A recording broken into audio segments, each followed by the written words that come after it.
première étape de ce cours sera de réfléchir à la relation entre savoir et croyance. Souvent, quand on met ces deux termes côte à côte, on y voit une opposition. Le savoir, d'une manière ou d'une autre, possède deux caractéristiques, la certitude et l'évidence. Attention, cette évidence n'est pas nécessairement immédiate, elle peut être le fruit d'une démonstration, d'une preuve rationnelle. C'est même souvent la preuve rationnelle qui est la source de l'évidence et de la certitude.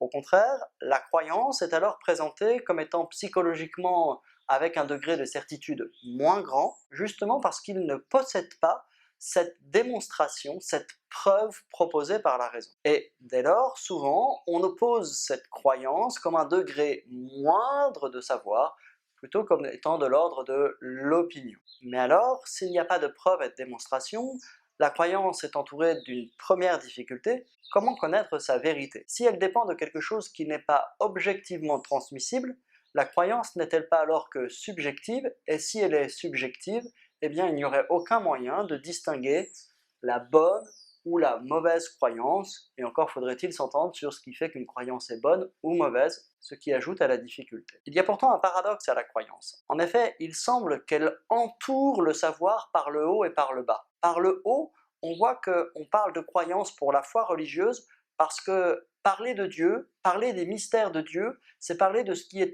au-delà de notre capacité de connaissance. C'est ce que la raison n'est pas capable d'atteindre elle-même, et c'est pour cela qu'il y a eu des révélations à travers les prophètes. Ainsi, c'est quelque chose qui serait supérieur au savoir, une connaissance qui dépasserait ce que la connaissance humaine est capable par elle seule. Mais d'un autre côté, quand on parle de croyance, on parle de ce qui est infrarationnel, de ce qu'on n'est pas capable de démontrer, de ce qu'on n'est pas capable de prouver par des procédures scientifiques et rationnelles. Et c'est le cas lorsque nous parlons d'une croyance sur la possibilité des extraterrestres, ou encore sur la croyance de la température qu'il fera demain, etc.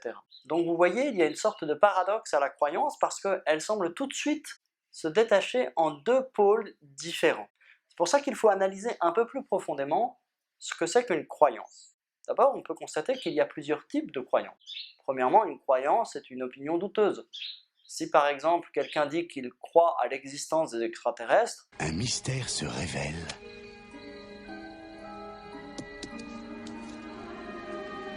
Et une aventure commence. il n'y a aujourd'hui aucun début de commencement de preuve, eh bien c'est une croyance qu'il a, qui n'est fondée sur aucun signe, aucun élément, qui fait qu'il va passer sa vie dans la zone 51 et que certainement il n'y trouvera rien. Ensuite, on peut dire qu'un deuxième type de croyance, c'est l'hypothèse, la supposition, plus ou moins fondée.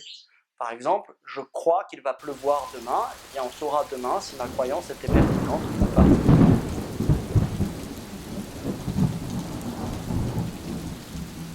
Par ailleurs, on peut parler de la croyance comme étant une sorte de conviction.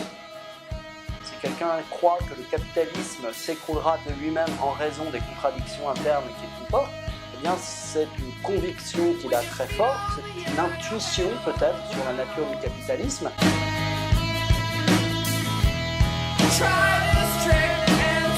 Mais s'il n'est pas capable de le prouver, comme certains d'ailleurs l'ont tenté, eh bien ça restera de l'ordre de la conviction ou de la croyance.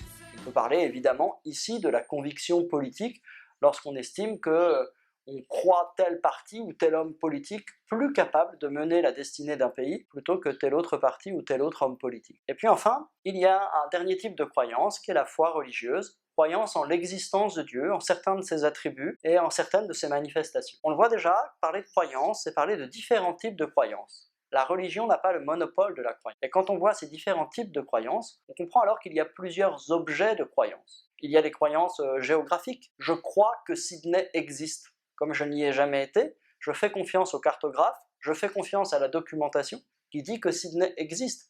Mais je n'en ai pas eu la preuve absolue. De même en histoire, je crois que Jeanne d'Arc a été brûlée, je ne suis pas un spécialiste des archives, j'ai appris ça à l'école, j'ai fait confiance à mon professeur qui me l'a enseigné, et donc du coup, je crois que Jeanne d'Arc a été brûlée. Mais je n'en ai pas une preuve sensible, et je n'en ai pas encore une documentation absolument explicite. C'est d'ailleurs une difficulté de l'histoire et qui conduit à tous les négationnismes possibles. Dès qu'on apportera un document qui serait censé prouver un événement dans le passé, on pourra dire que ce document est un faux, a été falsifié, Et donc du coup, il y a toujours un moment où on doit faire confiance à un document, on doit faire confiance à un récit pour construire objectivement l'histoire, mais il n'y a jamais une possibilité d'imposer comme une preuve mathématique quelque chose en histoire. Et puis il y a aussi peut-être de la croyance dans l'amour, dans l'amitié, et puis enfin, il y a une croyance particulière qui est celle qui porte sur Dieu et qui est la croyance religieuse. Et la croyance religieuse, on l'appelle foi, fides.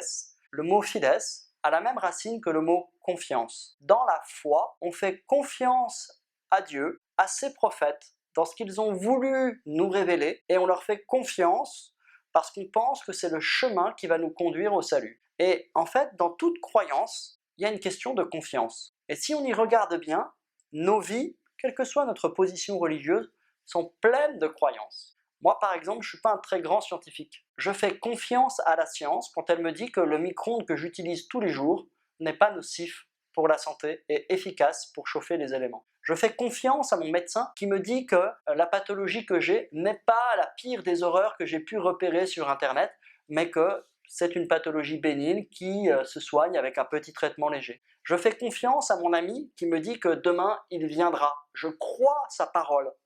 Et ainsi, on se rend compte que toute notre vie est organisée autour d'un certain nombre de croyances.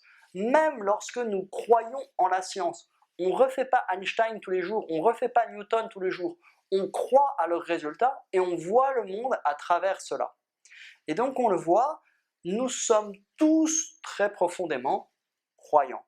Et quand je dis que nous sommes tous très profondément croyants, ça ne pose pas du tout la question uniquement de la religion. On pourrait être un parfait athée, c'est-à-dire ne pas croire en Dieu, et pourtant avoir beaucoup de croyances dans notre vie. Et même on pourrait dire que c'est ces croyances partagées qui permettent la vie en commun, parce que c'est en ayant ces croyances partagées qu'on peut se faire confiance les uns aux autres, qu'on arrivera à vivre. Alors au terme de cette petite distinction, on peut arriver à ce résultat. Premièrement, notre vie est pleine de croyances. Et parmi ces croyances, il y en a une, plus ou moins partagée, qui est la croyance religieuse. Comment qualifier cette croyance religieuse? On peut d'abord la qualifier par son objet. La croyance religieuse porte sur Dieu et ses attributs et sa révélation. Deuxièmement, on peut qualifier cette croyance par son type qui est existentiel. Quand on croit, quand on a la foi, ça engage toute notre vie parce qu'on croit que se conformer aux dogmes, aux révélations de cette religion conduit au salut et donc au bonheur. Enfin, techniquement, pour le croyant, la foi ne vient pas immédiatement de lui, c'est un don de Dieu. Théologiquement, la foi n'est pas un acte d'abord personnel, même si ça l'est, c'est un acte qui est soutenu, qui a pour origine Dieu lui-même. Donc la croyance religieuse est un type de croyance particulier. Alors la difficulté à laquelle nous arrivons, c'est de savoir distinguer ce qui serait de l'ordre de la bonne croyance de la mauvaise croyance. Et quand on veut distinguer deux choses, il faut un critère de distinction. Mais ce critère alors, on se demande s'il ne peut pas être du côté de la raison. Mais si on impose à la croyance un critère rationnel, est-ce qu'on est encore de la croyance si c'est la raison qui nous permet de déterminer quelle est la bonne croyance de la mauvaise croyance? C'est là où on se rend compte qu'immédiatement, la réflexion que nous allons avoir, elle engage la raison. Mais un usage de la raison qui ne sera pas le même que celui qu'on peut avoir en science, par exemple. C'est un usage peut-être obvi, qui vient sur le côté, qui vient analyser, qui vient voir des contradictions. Et c'est tout le travail que l'on fait en philosophie lorsqu'on analyse cet objet pour nous, la religion. On essaye de réfléchir avec les moyens de la raison sur ce qui nous est présenté comme une religion, et c'est ce que nous allons essayer de faire.